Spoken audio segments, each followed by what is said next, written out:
Hey, what's up guys? Welcome back to another video. Hey, what's up guys? Welcome back to another video. Today we've got some breaking news. Canon has just introduced two new cameras really designed for the content creator. So one camera is the Canon R50V and the other one is the PowerShot V1.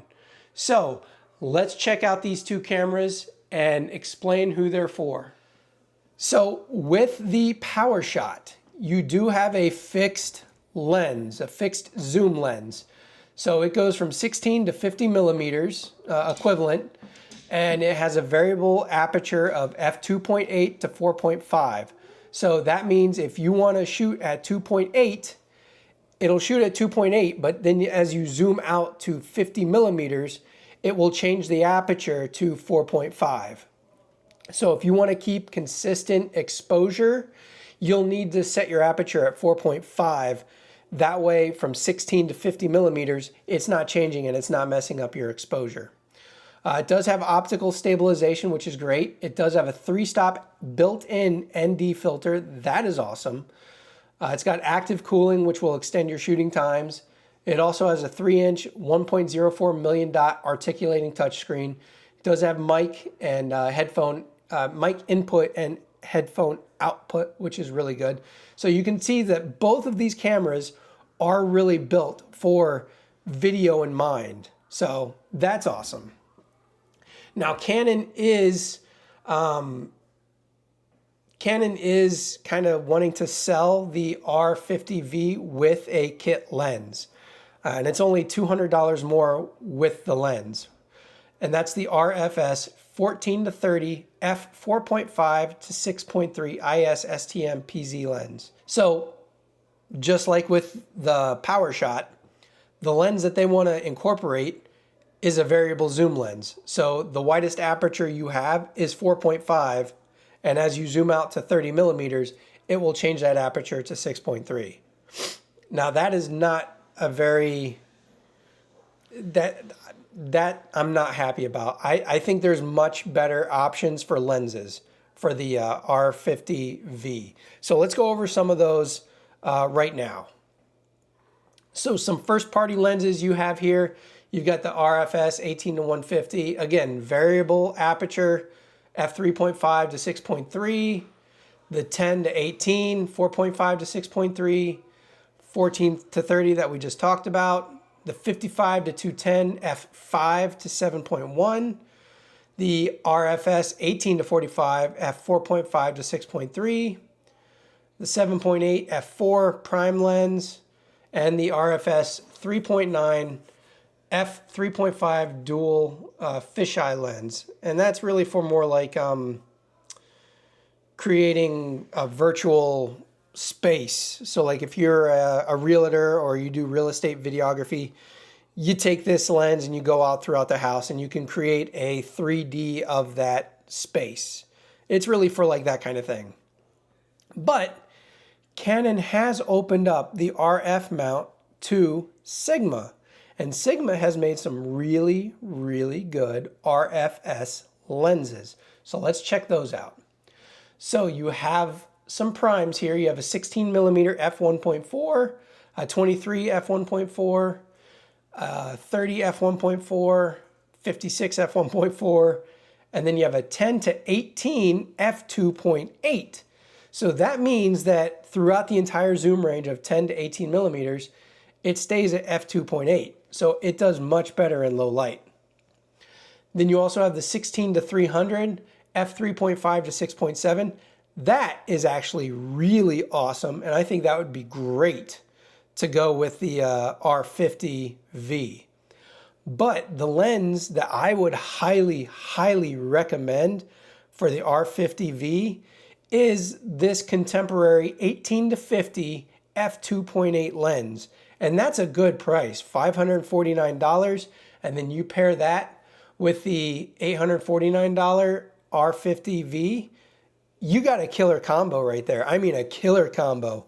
You got a constant aperture f2.8 lens that will go out from 18 millimeters to 50 millimeters, and that really covers the entire range that a vlogger and content creator could absolutely want and or need. I mean, to me, that would be the perfect setup for anybody who wants a inexpensive, not quite professional camera for a really good price. For under $1,500, you're getting a great lens and a great camera to do all your vlogging and content creation. I mean, that's a win-win. Now, if you are looking for something that's more compact, something that would be more comparable to like your iPhone or your Android, if you just shoot on a phone, maybe go with the PowerShot V1. Now, I am going to do comparisons because these two cameras by Canon are direct competitors for the Sony ZV-E10 and the ZV-1.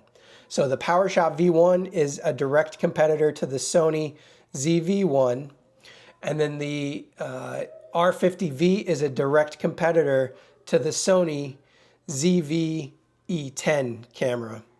Now, for the longest time, those two Sony cameras have been kind of considered the gold standard for content creators looking for a very budget-friendly camera, whether that's a shoot-and point camera like the V1, or one that where you have to have interchangeable lenses like the ZV-E10 and the R50V.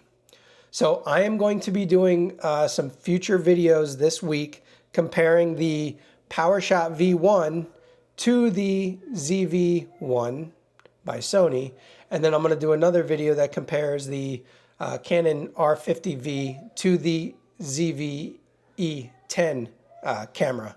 So those will be coming out. Right now, I just wanted to get this video out that compares these two brand new cameras by Canon. So maybe this will help you get an idea of what camera might be best for you. Honestly, the PowerShot V1, I think that would be great to for vlogging. It would be great for just general content creation, but you got to have good lighting with that.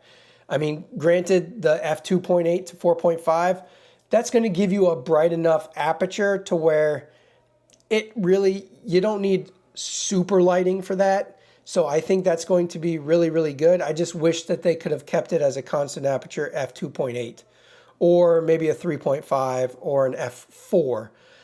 Constant aperture lenses are always better than variable aperture lenses. That's just how it is. But with the R50V, which is probably one that I would go with if I were in need of a camera for content creation, I 100% would be going with the R50V, and I would be pairing that up with the Sigma contemporary lens 18 to 50 f2.8. That's going to be a killer combination. And I can see these cameras flying off the shelves for content creators. And now I think it really opens up the camera space to where content creators, if they're asked, well, what camera do you recommend? Well, now there's competition. Now Canon has a stake in the content creation camera ether, so to speak. Now it's not just Sony mirrorless, which, you know, has been the gold standard. Now there's some serious competition there. And we'll be talking more about that competition down the line. All right, so that is the comparison between the Canon R50V and the Canon PowerShot V1 cameras. Two really, really good cameras. Now there's going to be more options for content creators. You might be asking, well, am I going to be getting one? Am I going to be using that? Am I going to be recommending that? Well, I might try to rent one, but I don't need either of these cameras because I have two Canon R6 Mark II cameras that I can use. I have the camera that I'm using right now, which is the DJI Pocket 3 camera. And then I have two DJI Osmo Action 5 Pro cameras. And then I've got my iPhone 15 Pro Max as well. So I'm kind of set with cameras. And I'm so sure that if I were to get another camera, my wife would, well, let's just leave it at that. So, but if you are out there and you are looking for a camera, whether it's to do capture family moments, anything to do with video, and you have a tight budget under $1,500 or under $1,000. If your budget is under $1,000, go with the PowerShot V1. If your budget is $1,500, seriously, go with the R50V and pair it up with that Sigma lens, the 18 to 50 f2.8. You won't be able to go wrong there, and it'll be fantastic. So hopefully you like this video. Please like, subscribe, smash that bell so you get notified when I put out new videos, and stay tuned for comparisons with Sony. All right.